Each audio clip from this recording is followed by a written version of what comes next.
Hello, ये है एक जिंदत जी का घर है, जिनकी 2 पुत्रियां हैं। उनकी बेटी के लिए शादी के लिए प्रस्ताव आया है। यह सेठ फोटो और बायोडाटा देखकर तो बड़े खुश लग रहे हैं। ऐसा लग रहा है पता नहीं क्या मिल गया। देखते हैं क्या है। लड़का तो बड़ा अच्छा है, गुणी है। सबसे अच्छी बात यह है कि इसे मंदिर जाना, स्वाध्याय करना बड़ा अच्छा लगता है। आप कहाँ खोए हुए हो? आपके चेहरे की प्रसन्नता देखकर ऐसा प्रतीत होता है कि आपको कोई हीरा मिल गया है। हाँ हाँ सेठानी, तुमने सो आने सच कहा। मुझे तो कोहिनूर हीरा जैसा दामाद मिल गया है।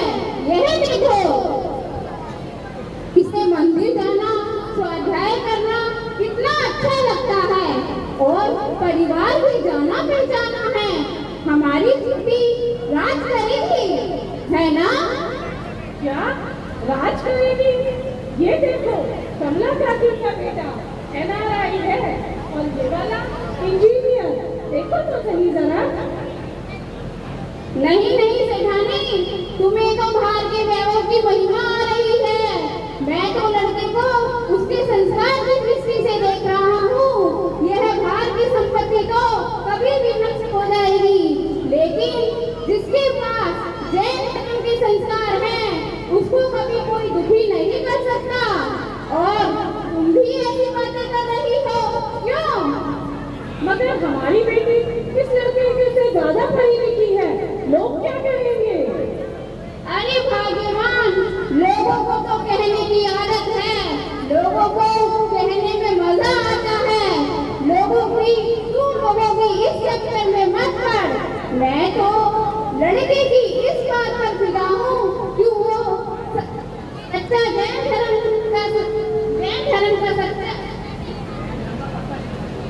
धर्म का पक्का श्रद्धालु है। हमारी बेटी को बड़े सम्मान से रखेगा। आपके निर्णय पर मुझे पूर्ण विश्वास है। फिर भी एक बार हमें बेटी से पूछ लेते हैं। हाँ हाँ जरूर। बेटी अलका,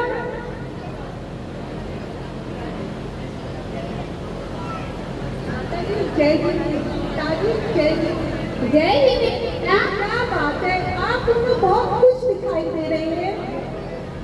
आओ बेटी, तुम्हारी शादी के लिए कुछ रिश्ते आए हैं। देखो और बताओ मुझे कौन सा लड़का पसंद है। अच्छा, तो ये बात है। इसका निर्णय तो आप दोनों ही करें। आपके निर्णय पर मुझे पूर्ण विश्वास है। कोई भी माँ बाप अपने बच्चे के लिए गलत निर्णय नहीं ले सकता।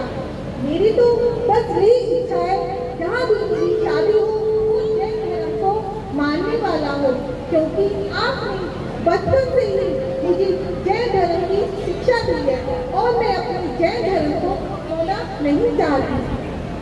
अति उत्तम बेटी, हमारे मन में भी यही बात चल रही थी। हम तुम जैसे बेटी पाकर धन्य हो गए। यह बात सुनकर सेठ तो बहुत खुश हो गया, क्योंकि जैसा सेठ चाहता था वैसा ही हो गया। सेठ का मन था कि उसकी लड़की जैन कुल में जाए, और लड़की की भी यही इच्छा है कि कोई भी माँ बाप अपने बच्चों के लिए गलत निर्णय नहीं करेंगे। कि सेठ जी, जहाँ पे भी पिताजी मेरा ब्याह हो वो लड़का जैन कुल को मानने वाला हो, जैन धर्म का प्रेमी हो। बस मेरी तो यही इच्छा है, बाकी तो कुल के उड़े से सब अपने आप मिल जाएगा। पहली बेटी की शादी हो गई, कई साल हो चुके और बेटी खुश है। खुश क्यों नहीं होगी? अपने संस्कार के कारण वह बेटी नहीं, कोई भी बेटी दुखी नहीं होगी, क्योंकि जिसमें जैन धर्म के संस्कार होंगे उसको कोई भी दुखी नहीं कर सकता। अरे सेठ की बेटी अच्छे कुल में चली गई, फिर भी इनके मन में टेंशन। सेठ के मन में किस बात की टेंशन है समझ नहीं आ रहा। ओहो,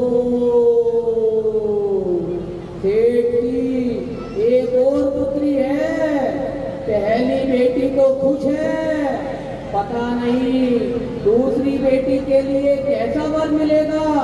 अब समझ में आया, सेठ तो इस टेंशन में है, देखते हैं क्या होता है।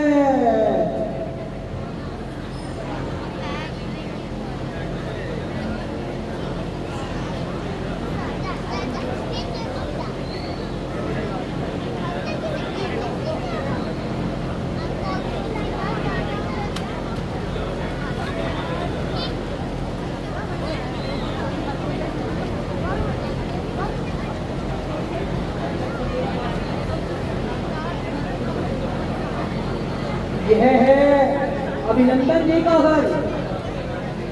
कौन है अभिनंदन जी, क्या करते हैं, आइए देखते हैं। अरे ये अभिनंदन जी भी चिंता में है, सबको ही चिंता खाए जा रही है, क्या हो गया, चलो इन्हीं से पूछ लेते हैं। हे भगवान, हमारे समाज में लड़कियों की कितनी कमी हो गई है, पर हमारे तो 3 लड़के हैं, इनका विवाह कैसे करेंगे, कहाँ से लाएंगे ये लड़कियां? अरे कहाँ से क्या लाएंगे? हमारे समाज में लड़कियों की कमी है तो क्या हुआ, हम जैनों की लड़कियां ले लेंगे। उनकी लड़कियां बहुत ही संस्कारी और सर्वगुण संपन्न होती हैं। हाँ भागेश्वरी, पहली बार तुमने कोई पते की बात कही, लेकिन ये कैसे संभव हो सकता है? ये तो बहुत मुश्किल है, मुश्किल। यह बात, इनकी सारी बात, दोनों की माँ बाप की बात उनका लड़का सुन रहा था। उसे ऐसा लगा कि मेरे माँ बाप मेरी शादी के चक्कर में है, टेंशन में है, तो देखते हैं मेरे माँ बाप चिंता में है। यह सुनकर वो एकदम आता है और आगे देखते हैं आगे क्या करेगा, क्या इनकी टेंशन दूर कर पाएगा या नहीं कर पाएगा। अरे पिताजी, आप क्यों चिंता करते हैं? आजकल कुछ भी असंभव नहीं है। मैंने आपकी सारी बातें सुन ली है। मेरे कॉलेज में एक लड़की है, वह मुझे बहुत पसंद है और सबसे अच्छी बात है पिताजी वो जैन भी है। आप उसी से मेरा विवाह करवा दीजिए। उसका नाम शेफाली जैन है। कौन? शेफाली जैन? कहीं वैसे एक दिन तक की बेटी तो नहीं है? जी पिताजी, वही है। अरे वो अपनी बेटी हमें नहीं देंगे, क्योंकि वो पक्के जैन धर्मी है, जैन धर्म को मानने वाले। और हमने सुना है कि उन्होंने अपनी बड़ी बेटी के लिए अच्छे घरों के रिश्ते ठुकरा दिए और एक साधारण से ही परिवार में अपनी बेटी का विवाह कर दिया, क्योंकि वह लड़का जैन धर्म का पक्का श्रद्धालु था और हम तो जैन भी नहीं है, फिर वो हम अपनी लड़की बिल्कुल नहीं देंगे। अरे हाँ, वो तो बहुत अच्छी लड़की है, परंतु आप चिंता मत कीजिए, मैं हूँ ना, मैं साथ संभाल लूंगी। जब तक विवाह नहीं हो जाता तब तक हम जैन होने का नाटक कर लेंगे। और बेटा राहुल, तुम बस उस लड़की को संभाल लेना। एक बार तुम्हारा विवाह उस लड़की से हो जाए, बाकी तो मैं हूँ ना, बाकी मैं सब देख लूंगी। हाँ माँ, ये तो बहुत अच्छा उपाय है माँ। हाँ, तो देखा इन्होंने क्या रणनीति बनाई। इन्होंने क्या रणनीति बनाई कि एक बार तुम वो काम कर लो, बाकी तो मैं सारा काम अपने आप कर लूंगी। तो ऐसा होगा या नहीं होगा?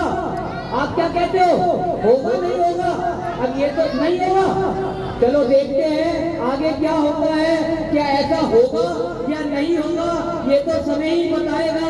अब देखते हैं जो सेठ जिंदत जी का घर है, सेठ जिंदत जी का घर है, उनके आराम को सुबह आराम से बैठे हैं, बातचीत कर रहे हैं। अरे ऐसी बातचीत में क्या बात आ गई, देखते हैं, इन्हीं से सुन लेते हैं।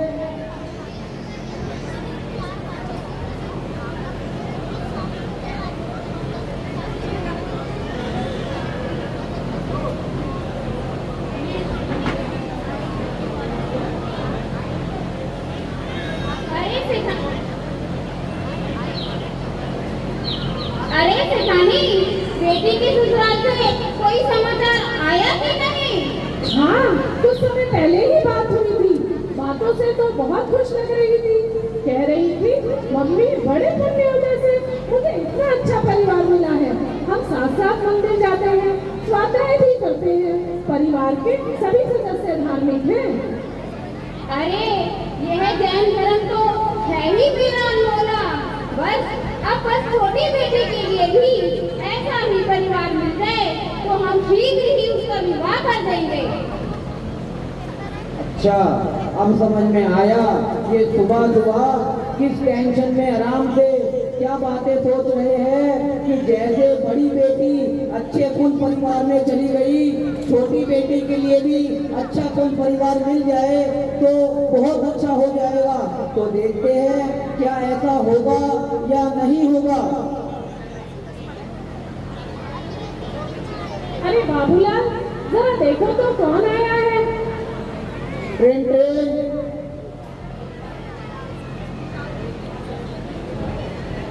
पिताजी जय जी, माताजी जय जी। जय जिनेंद्र बेटा। आओ आओ, तुम्हारे क्या हाल है? घर पर सब कैसे हैं? अभी हम तुम्हारे बारे में ही बातें कर रहे थे और इतने में तुम्हारा ही। पिताजी मैं ठीक हूँ और घर में सब अच्छे हैं।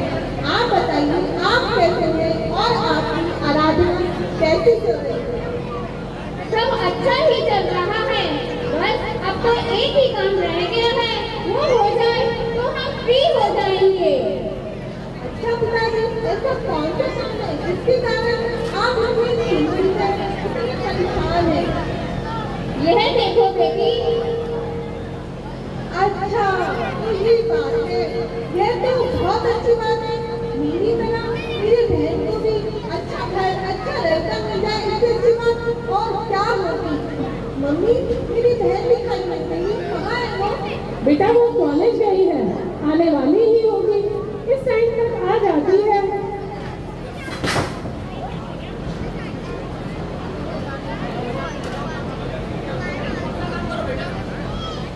Train train train train. अरे बाबूलाल, गेट तो खोलो, कौन आया है? हमारी बेटी ही आई होगी, उसी के आने का टाइम है। आज दोनों बहनें आपस में मिल भी लेंगी।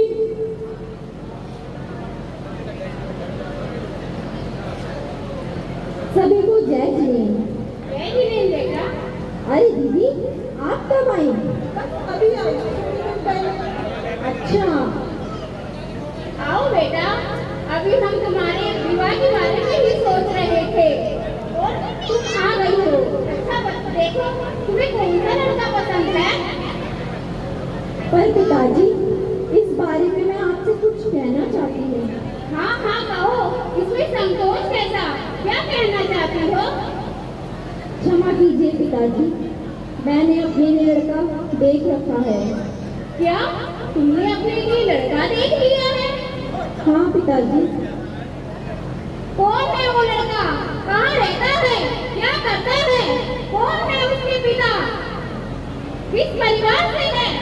अरे शांति शांति, एक साथ इतने प्रश्न। बेटी बोलो, पिताजी तुमसे कुछ पूछ रहे हैं। माँ, उसका नाम राहुल सिंघानिया है माँ। क्या? ये कैसा नाम है? मैंने तो कभी जैनों में ऐसा नाम नहीं सुना। अरे सुनोगी भी नहीं, यह तो अजय का सरनेम होता है। तुम्हारी बेटी एक अजय से शादी करना चाहती है। अरे नहीं नहीं, हम ऐसा नहीं होने देंगे। हम इसे समझाएंगे तो ये समझ जाएगी। देखो बेटी, हम तुम्हारे माता पिता हैं, तुम्हारा बुरा कभी नहीं चाहेंगे। हमारी बात मानो, इस लड़के को भूल जाओ। ये लड़का तुम्हारे योग्य नहीं है, इसीलिए तुम्हारा भला है।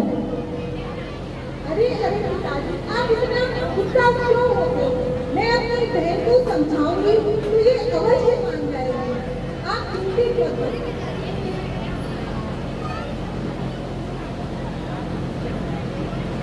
अरे बहन, ये लड़का मेरी लायक है। तू क्या करने जा रही है? दीदी, सच बात तो यह है, मैं उसी से विवाह करना चाहती हूँ। वो बहुत अच्छा लड़का है दीदी, और उसने मुझसे वादा किया है कि वो भी जैन धर्म को अपनाएगा और हमारे जैसा ही बनेगा। अरे बहन मान जा, ये लड़का तेरे लायक है ही नहीं, मान जा। यह दोनों बहनें आपस में समझा रही है। बड़ी बहन सोच रही है कि हो सकता है मेरे समझाने से मान जाए, लेकिन ऐसा नहीं लग रहा, वो नहीं मान रही। वो तो यही कह रही है मैं तो उसी से विवाह करूंगी। अब देखते हैं आगे क्या होगा। मुझे तो लगता है कि कुछ समझ में नहीं आएगा। भगवान इसको बुद्धि नहीं सकता है, इसको यही नहीं पता क्या सही है क्या गलत है। मैं तो इससे मिलने आई थी और मुझे यह खबर मिली, ये तो मैंने सोचा ही नहीं था। मम्मी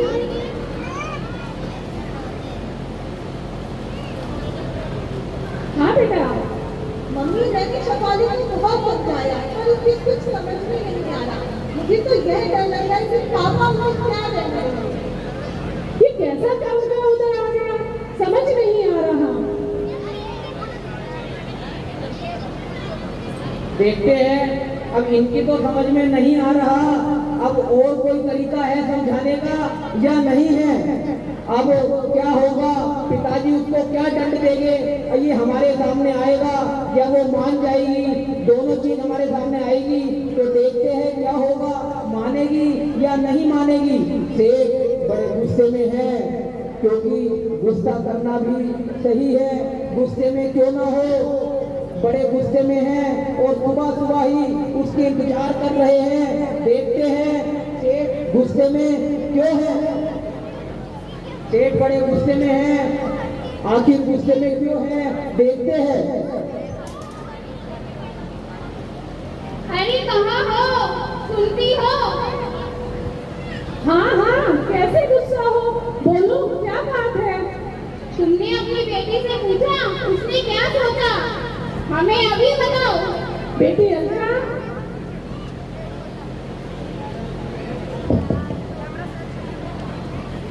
हाँ माताजी आपने बुलाया। तुम्हारी बहन कहाँ है? माँ अभी भी आकर लाती हूँ। शफाली मम्मी बुला रही है। बेटा हमारी बात मानो और इस लड़के को भूल जाओ, ये लड़का तुम्हारे योग्य नहीं है। कैसे भूल जाऊँ माँ, हमने एक दूसरे के साथ जीवन बिताने का वादा किया है। मैं उसको नहीं भूल सकती माँ। उसने मेरे से वादा किया है कि वो भी जैन धर्म को अपनाएगा। वो बहुत संस्कारी लड़का है माँ, मैं तो उसी से विवाह करूँगी। ठीक है, यदि तुम अपना निर्णय नहीं बदल सकती यही सही, लेकिन हमारा भी अंतिम निर्णय सुन लो। जिस दिन तुम एक अजैब से शादी करोगी उस दिन से अनाथ कहलाओगी। चली जाओ, हमारी नजरों से दूर चली जाओ। अब बस हमारी एक ही पुत्री है, चली जाओ यहाँ से। ये स्वामी ये क्या कह रहे हैं आप? ये तो हमारी भी पुत्री है। हम निर्णय कर चुके हैं, हम कुछ नहीं सुनना चाहते। ये कैसा धर्म संकट है, एक और पत्नी धर्म और दूसरी ओर मां का मोह।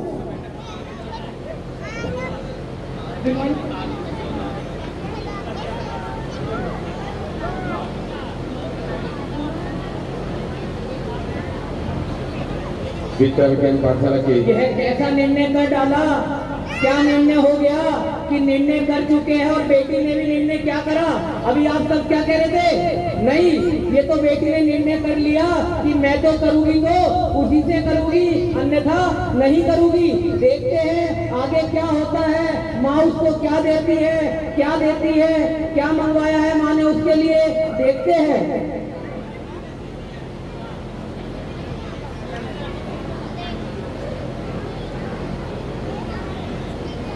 ये लो बेटा जिनवानी, इसका स्वाध्याय करती रहना।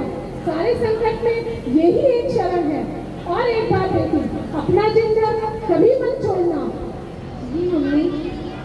ये कहकर यह सुनकर वो तो दूसरे उसमें चली गई। अब क्या करे माँ बाप भी, कब तक? एक बार, दो बार, तीन बार अच्छी तरीके से सारे तरीके से समझा दिया, पर नहीं मानी तो पिताजी तो गुस्से में दूर हो गए, लेकिन माँ की ममता वो नहीं छोड़ती। तो माँ की ममता ने उसको जिनवानी दे दी कि हे बेटा, भले ही तो मेरी नजरों से दूर जा रही है, लेकिन इस जिनवानी का साथ है, जिन्हें देव की शरण में रहना कभी भी 3 काल में भी दुखी नहीं होगी, ये गारंटी है। अब देखते हैं उसके जीवन में आगे क्या होता है। अब वो अजैन कुल में चली गई, अब वहां जाके क्या होगा देखते हैं। मेरा जैन धर्म अनुभव को देख करके 1100 रुपये की राशि गुप्त दान स्वरूप प्रदान प्राप्त हुई है। महिला उच्च मंडल भीतर के पाठशाला गुप्त दान देने वाले महान बाप का हार्दिक अभिनंदन करता है, उनके मंगल जीवन की कामना करते हैं। ये जिस परिवार में बहू गई है उसकी सासू माँ है, ये कुल देवी की थाली लगा रही है, पूजा की थाली लगा रही है। अरे ये सुबह सुबह कैसी थाली लगाना समझ में नहीं आया, चलो इन्हीं से पूछते हैं।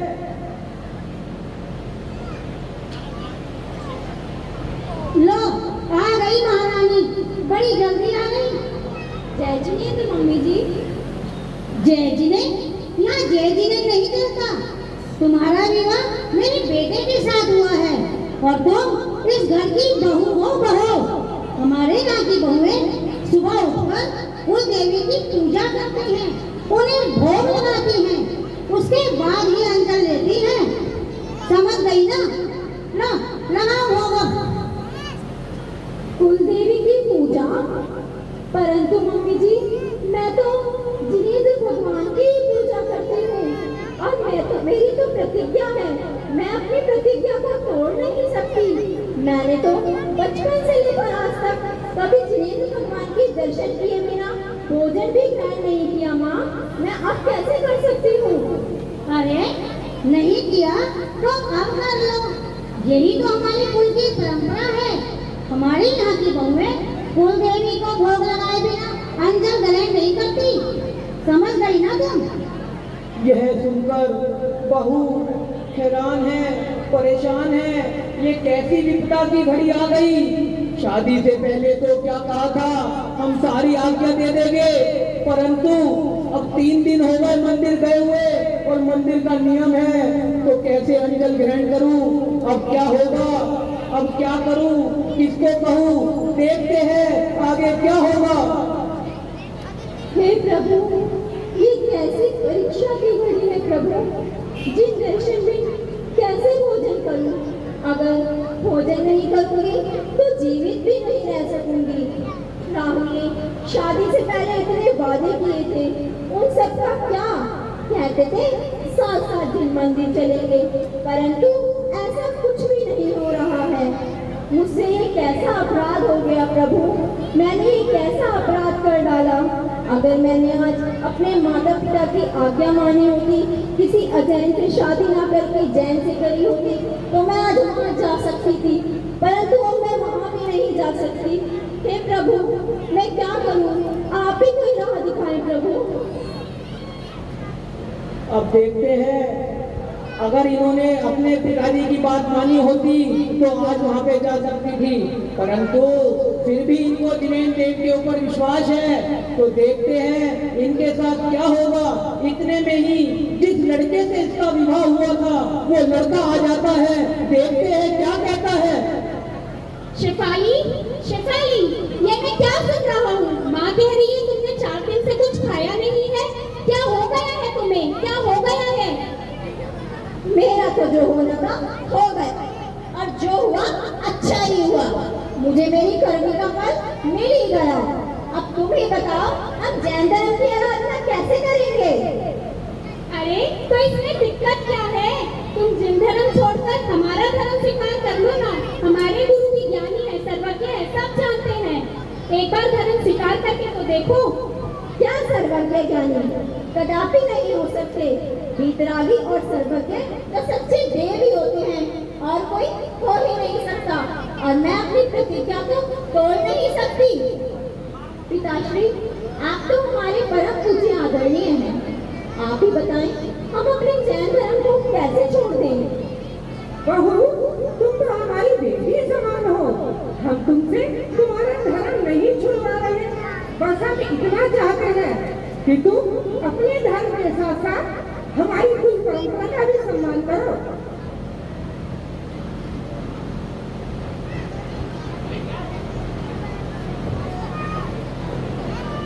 सेठी सेठी सेठी सेठी, दुकान में आग लग गई है, सारा माल जलकर राख हो गया है, आप जल्दी चलिए।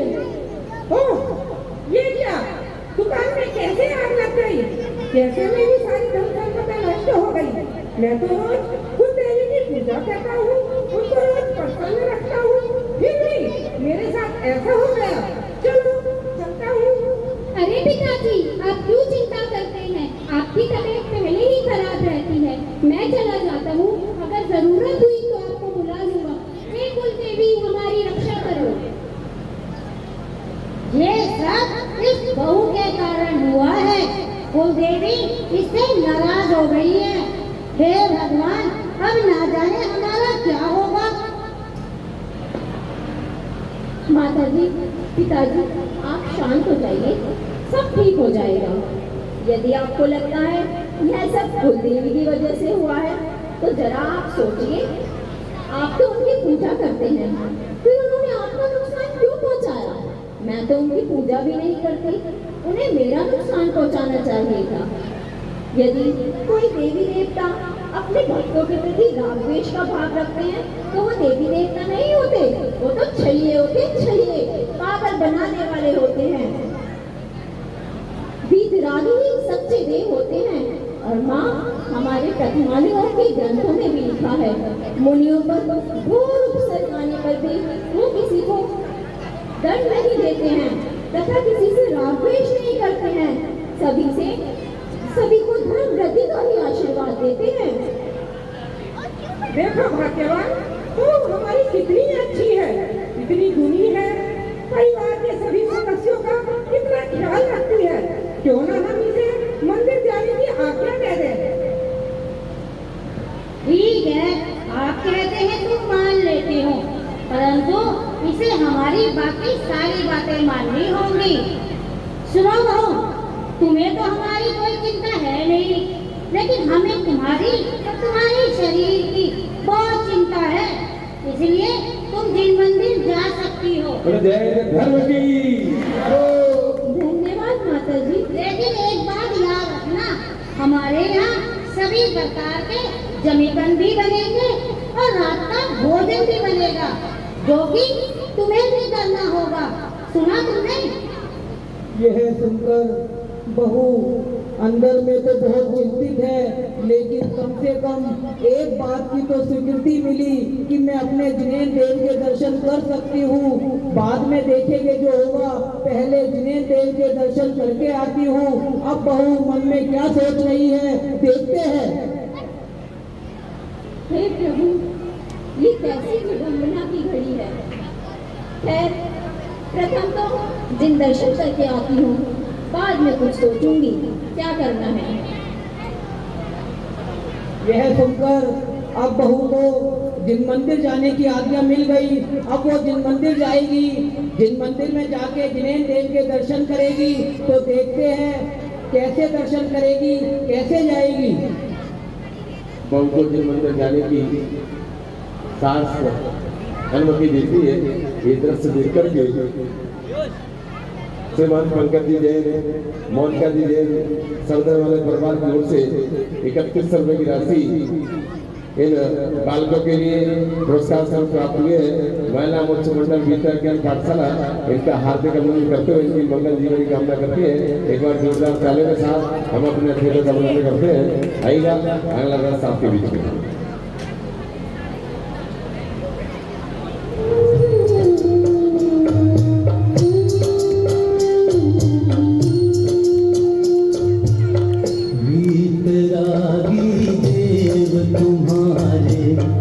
ऐसा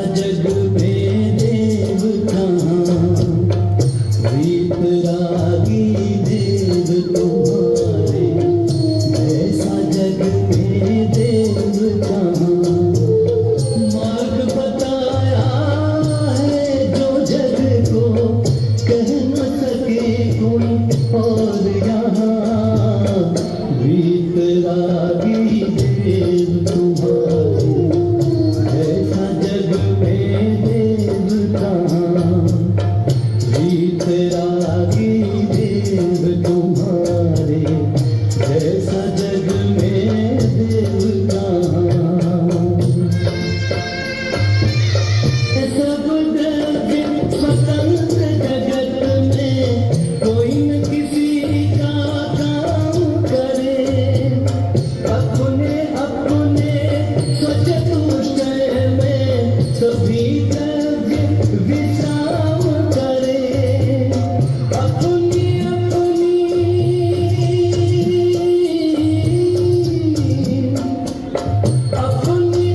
बोलो जैन धर्म की जय, वीतरागी देव की जय।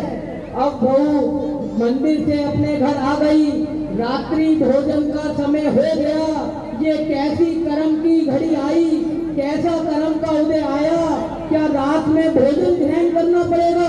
अरे अनुमोदना करने में भी पाप है, और मेरी सास ने तो करने के लिए कहा है, मैं कैसे करूं? नहीं नहीं, हे प्रभु इसमें मेरी रक्षा करना, किसी भी तरीके से मुझे बचा लेना।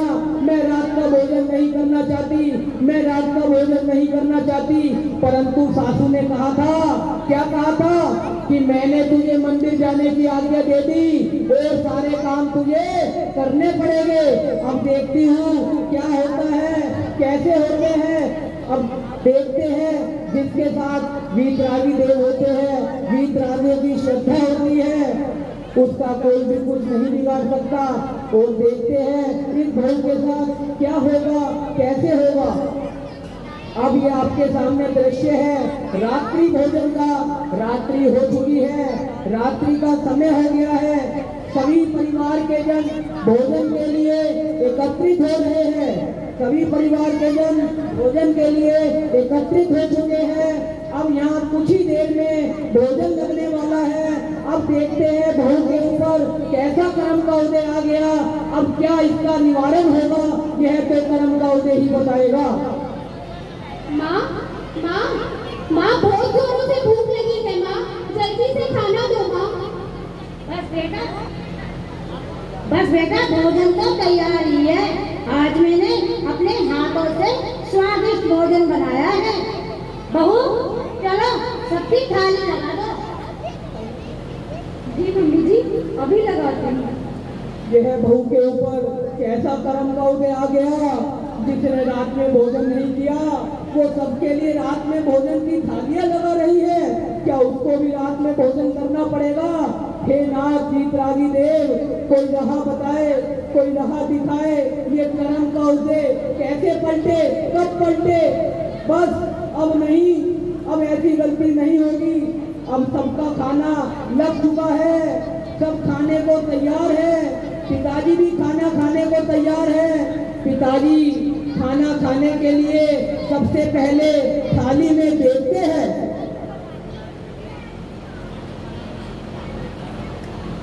हे भगवान, यह है क्या? दाल में क्या कोई जीव है? खाइए पिताजी।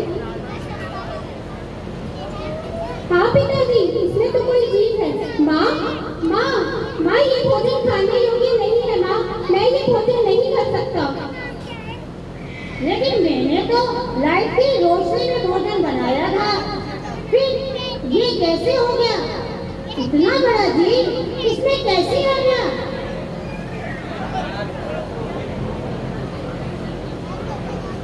अब तो हमें भूख ही नहीं लग रही।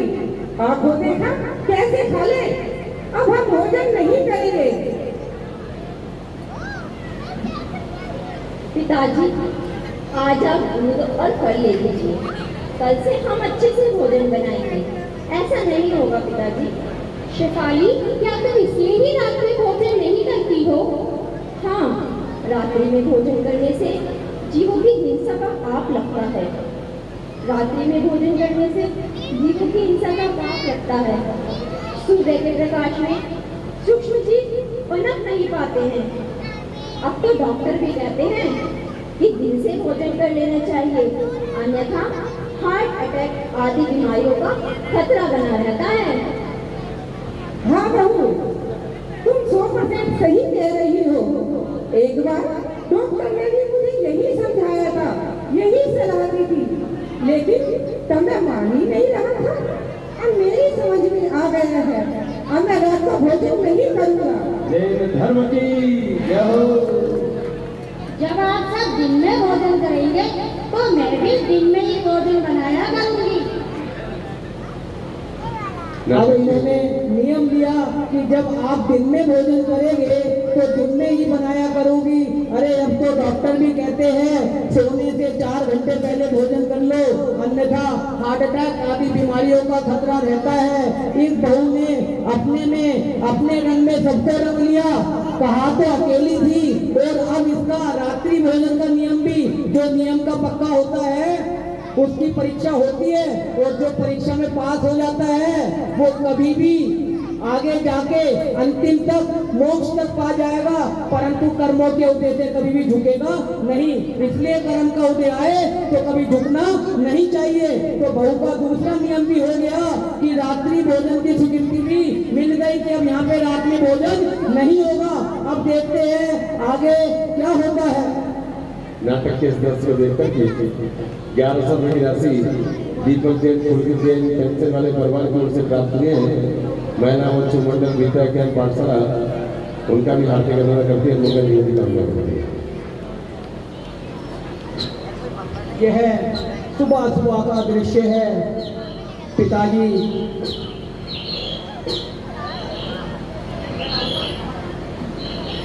सुबह सुबह का दृश्य है।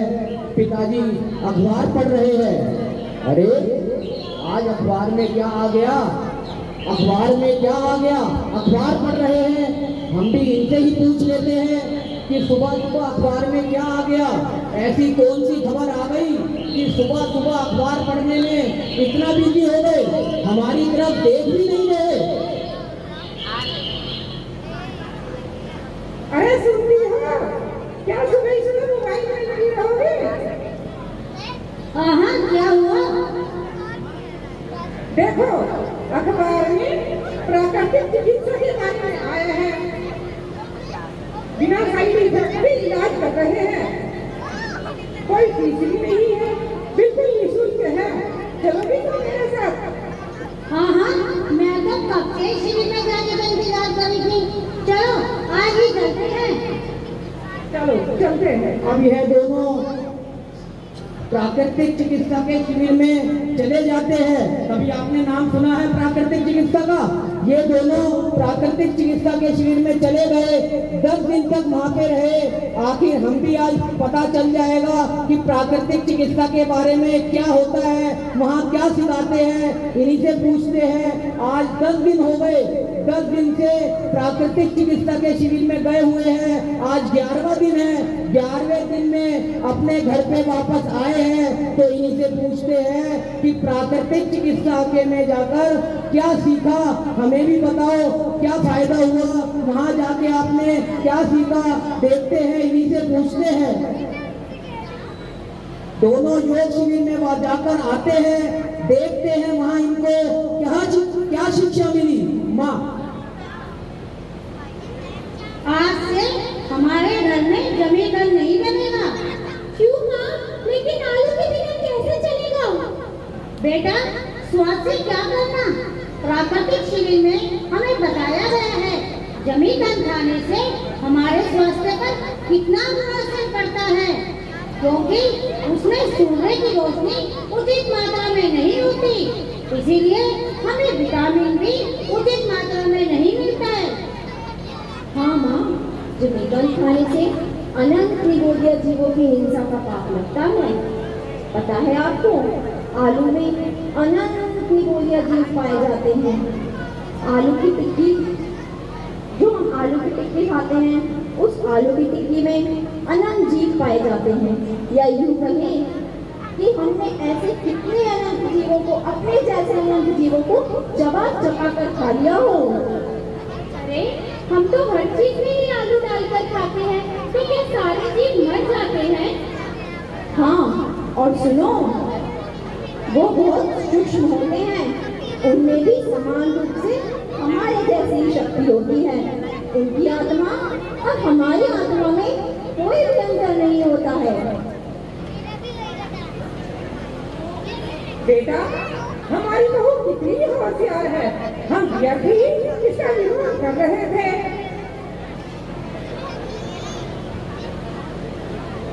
इसके सभी नियम प्राणी मात्र की रक्षा के लिए है, और हम आज हमें भी जैन धर्म की अलौकिकता पर गर्व हो रहा है। जैन धर्म की जय। यह धर्म सबका कल्याण करने वाला है, और मिथ्या दृष्टि गुरु तो परिणाम के समान है। खुद तो डूबते ही हैं, जो इन्हें मानते हैं उसको भी डुबा देते हैं। सत्य कहा पिताजी आपने, धर्म के नाम पे बड़ा अपराध कर डाला। किया। जिस धर्म में हिंसा को बढ़ावा दिया गया हो वह धर्म नहीं है। अहिंसा नहीं, जैन धर्म ही सच्चा धर्म है। आज से मैं जिन मंदिर जाने की प्रतिज्ञा करता हूँ। जैन धर्म की जय। और मैं भी प्रतिदिन स्वाध्याय करने की प्रतिज्ञा करती हूँ। ये लो बहू, घर की चाबियाँ। अब तुम इस घर को संभालो। तुमने इस घर को स्वर्ग बना दिया। धन्यवाद माता जी। मैं पूरी कोशिश करूंगी कि सभी में जैन धर्म के संस्कार आए। मेरा जैन धर्म है ही अनमोला।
ये दर्श देख करके